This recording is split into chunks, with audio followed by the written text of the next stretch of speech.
We stop by one KELOLAND business that's a must-stop for many people making their way to the Sturgis Motorcycle Rally.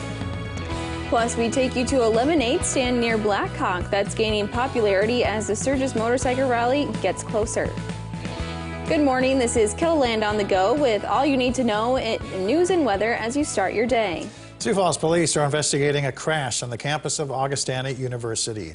Our KELOLAND news crew was able to capture this video of the scene. The vehicle ended up in front of a residence hall on campus. You can see the car received damage to its front end. We hope to learn more at this morning's police briefing. You can watch it live right here on KELOLAND.com starting at 10:30. A Florida woman is facing multiple charges after police say they took her off a plane at the Rapid City Regional Airport for exposing herself and becoming unruly.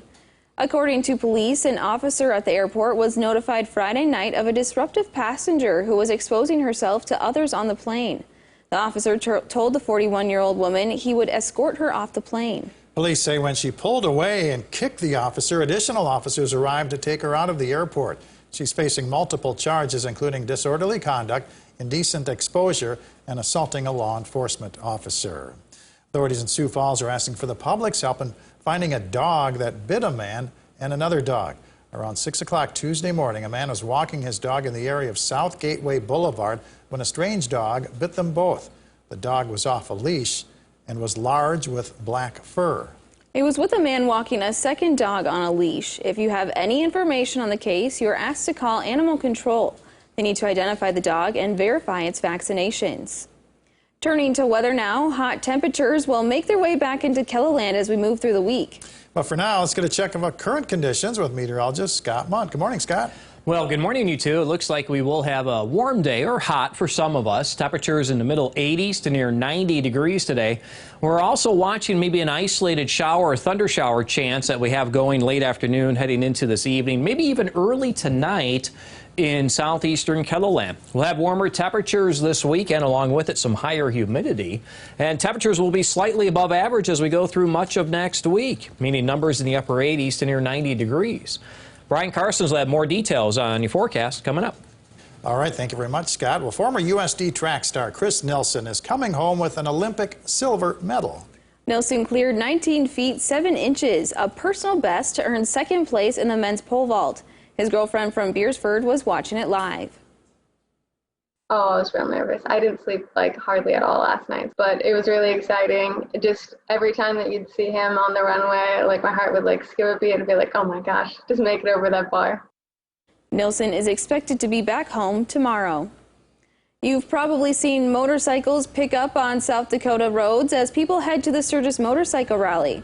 For some people heading that way, they are making a pit stop in Sioux Falls. Stephanie Yeager and her family stopped by J&L Harley-Davidson Tuesday morning ahead of making their way to Sturgis. This will be the Michigan family's first time at the rally.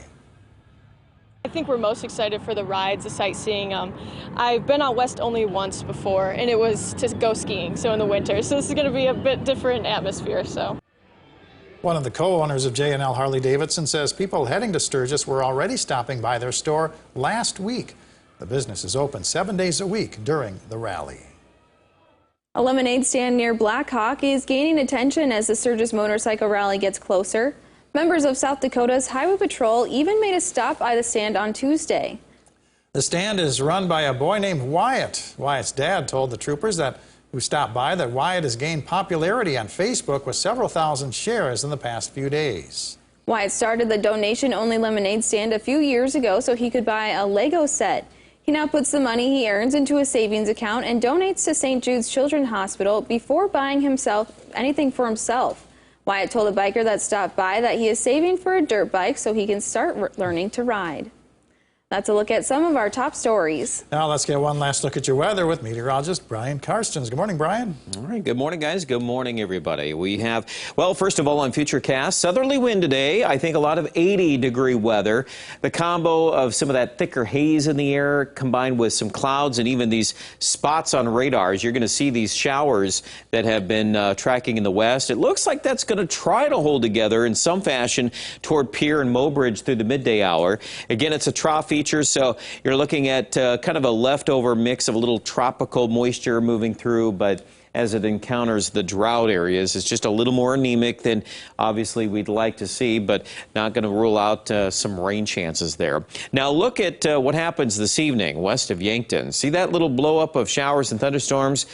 It appears that the latest trend on that this morning has been shifting it a little bit back to the north. So I'm going to say if you live south of Interstate 90 in southeast South Dakota, your chance of rain is going up at this hour, and that would be for your overnight into early tomorrow morning. So kind of watch that. And then anything else that's out there be widely scattered tomorrow morning. And then we'll see if we regroup and brew up a couple more showers and thunderstorms in the afternoon. And once again, the southeast. It looks like anywhere from Marshall, Minnesota down to Norfolk, Nebraska, there will be a few of these scattered thunderstorms. And so if you land yourself underneath one of those, you could pick up a good half-inch of rain.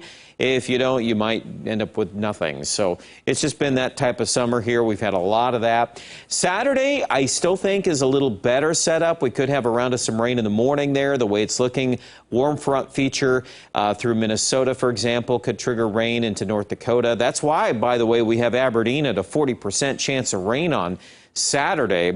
And then even into Sioux Falls, that frontal feature could trigger some more thunderstorms there late in the day into the evening. So keep watching Saturday. That certainly has some potential there to developing some of these pockets of meaningful rainfall. Highs today is shown on the map there, a lot of 80s. We've got 87 projected for Pierre, 85 Sioux Falls, 7-day forecast. We'll keep the upper 80s, low 90s going. So we are above normal, hot at times. Monday, for example, up to 94. So next week, we're going to probably start to ratchet up a little bit more. And keep an eye on Aberdeen, too. A lot of the days in the 90s. Dry ground is going to feed into that. But the Saturday forecast still has a shot at rain. And yeah, I know the damage is being done and is accumulating as the drought continues, but we do expect at least a possibility of some relief there. Pierre area expects some scattered rain hits on Saturday as well, but 97 on Sunday. We go through the moisture fast when we've got days in the 90s, and Rapid City too will be in the 90s once again tomorrow and Friday as we incorporate a chance of rain on Friday and then again on Sunday. That's your weather for now. Details with our Storm Center update at KELOLAND.com. Have a great day.